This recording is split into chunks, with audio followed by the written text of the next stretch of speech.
sedang menyaksikan channel Aceh TV 1. Penyakit lainnya, meniran merupakan tumbuhan obat alami yang memiliki segudang manfaat untuk menjaga dan memperbaiki kesehatan tubuh. Rebus tanaman obat ini dengan 2 gelas air hingga tersisa setengahnya.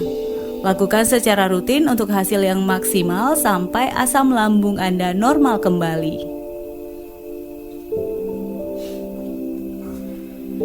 Yang keempat, lidah buaya.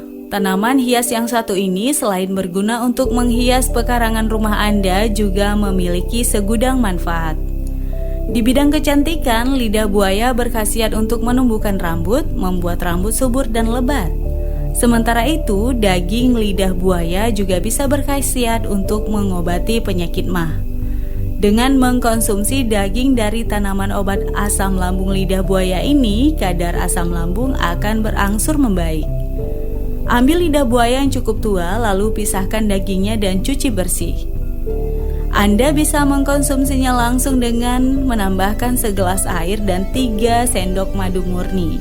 Atau bisa juga dijadikan jus lidah buaya, tergantung selera Anda. 5. Jahe. Tanaman obat asam lambung yang ampuh dan alami selanjutnya adalah jahe. Jahe terbukti mujarab membuat kadar asam lambung menjadi normal. Wedang jahe hangat berkhasiat untuk menghilangkan rasa mual dan kembung pada perut. Konsumsi wedang jahe hangat dicampur dengan madu murni secara teratur pada pagi dan malam hari dapat memperbaiki fungsi lambung. Demikianlah beberapa jenis tanaman obat asam lambung yang alami dan ampuh untuk dikonsumsi. Tanpa efek samping seperti obat kimia, tumbuhan herbal di atas juga sudah menjadi rahasia umum namun mampu memperbaiki organ tubuh yang sakit atau rusak. Semoga informasi ini menambah referensi Anda untuk memilih obat yang cocok.